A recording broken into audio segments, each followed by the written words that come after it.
नमस्कार, आप देख रहे हैं एनएमएफ न्यूज। मैं आपके साथ शबनम और मेरे साथ है मेरे सहयोगी अभिषेक पुंडीर।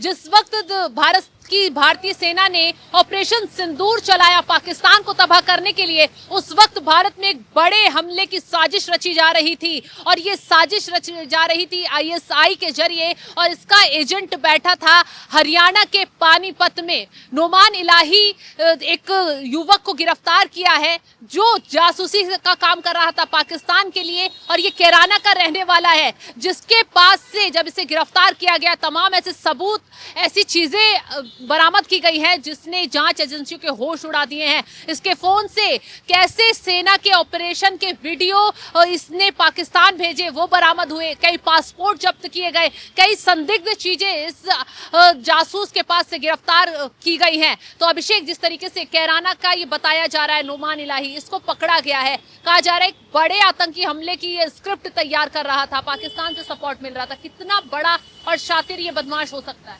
देखिए, इस तरीके के जो गद्दार है ना, वो देश में एक नहीं है, तमाम है।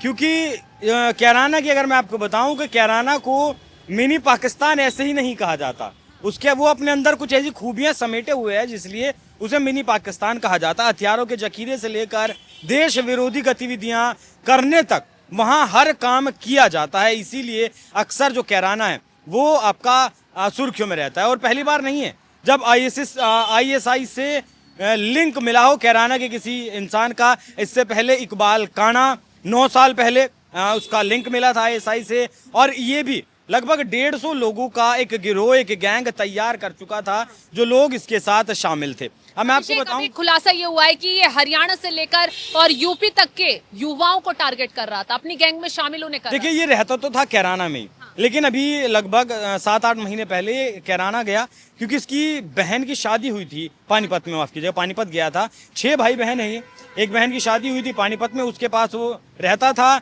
वहीं किसी के संपर्क, वहीं जो इकबाल काना है उसके गिरोह के ये संपर्क में आया, वहीं से इन सूचनाओं का आदान प्रदान करना शुरू किया और बात यहाँ तक पहुँच गई कि 150 लोग इसने जोड़ लिए थे। अब देखिए, भरपूर पैसा मिल रहा होगा तभी इतने सारे लोग जुड़े होंगे और क्या क्या सूचनाएं अब तक पहुंचाई हैं वो भी बड़ा सवाल है, क्योंकि 8 पासपोर्ट इसके पास से बरामद किए गए। जांच टीम ने जो खुलासा किया है वो खुलासा यही किया है कि ये जो यहाँ से सेना की जो गतिविधियां हैं उसकी वीडियो बनाकर पाकिस्तान भेज रहा था। आईएसआई एजेंट जो है काना आपने बताया, उसके पास वीडियो भेजे जा रहे थे और दिल्ली से जो जम्मू जाने वाली ट्रेन है सेना की, उसको इसने पूरा ब्रीफ किया, उसको देखा, पूरी टारगेट किया, उसके वीडियो बनाकर इसने वहां पाकिस्तान में भेजे थे, वो इसके मोबाइल से बरामद। और ये श्रीनगर भी जाने वाला था जो 7 मई के दिन ऑपरेशन सिंदूर हुआ। इसकी चैट से ऐसा खुलासा हुआ है कि ये श्रीनगर भी जाने वाला था, लेकिन एयरपोर्ट्स बंद कर दिए गए, ट्रेन जो है बंद थी, तो इस वजह से शायद वो नहीं जा पाए। लेकिन हो सकता है कि ये श्रीनगर में जाकर सेना क्या कुछ कर रही है, क्या कुछ तैयारियां चल रही हैं, वो सारी डिटेल्स पाकिस्तान भेजने वाला था। जितनी जानकारी इसके पास यहाँ थी इसने यहाँ से भेजी और जो लोग इसके साथ शामिल थे, पाकिस्तान से इसके खाते में मोटा पैसा आया है, ये भी चीज़ इसके खातों से पता चली है। बाकी बहुत सारे स्लीपर सेल्स आईएसआई के लिए तैयार कर रहा था। मैंने आपको बताया कि 150 लोगों को अब तक ये तैयार कर चुका था। इकबाल काना के से इसका डायरेक्ट लिंक मिला है। इकबाल काना वांछित है, अपराधी है, आईएसआई से उसके लिंक बहुत लंबे वक्त से जुड़े आईएसआई के एजेंट हैं और पानीपत में भी इसने बड़ा सर्कल बना लिया था। अब सीआईए की टीम जो है, पानीपत के सीआईए 1 का जो स्टाफ है वो उससे पूछताछ कर रहा है।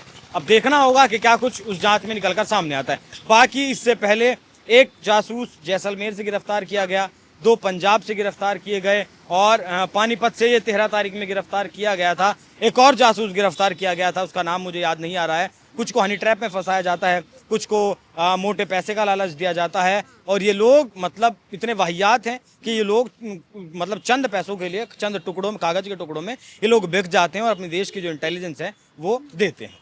बिल्कुल, तो ये जो नोमान इलाही नाम का जासूस पानीपत से गिरफ्तार किया गया है, कैराना का रहने वाला है, इसके मोबाइल ने जो राज उगले हैं वो पूरी जो जांच एजेंसी है उनको चौंकाने वाले हैं। फिलहाल तो उत्तर प्रदेश की पुलिस हो, हरियाणा की इंटेलिजेंस ब्यूरो हो, केंद्र की 2 और एजेंसियां हो, वो सब, सेना की टीम हो, इसके खाके को खंगालने की पूरी तैयारी कर रही है। लगातार इससे पूछताछ की जा रही है और पूछताछ में जो खुलासे हो रहे हैं वो दिल दहला देने वाले हैं कि कैसे कैसे ये पानीपत में बैठकर एक पूरी टीम तैयार कर रहा था, स्लीपर सेल तैयार कर रहा था और आईएसआई एजेंट को सारी जानकारी भेज रहा था, एक एक वीडियो बनाकर भेज रहा था। लेकिन जिस तरीके से इसका पता लगा तो वहां की न सिर्फ हरियाणा में तहलका मचा बल्कि पूरी दुनिया, पूरे देश में हड़कंप मचा हुआ है कि आखिर एक शातिर जो जासूस है वो पनप रहा था पुलिस की नाक के नीचे, कैसे किसी को पता नहीं चला। फिलहाल ये तो जांच का विषय है और जांच में क्या कुछ निकलकर सामने आता है ये आपको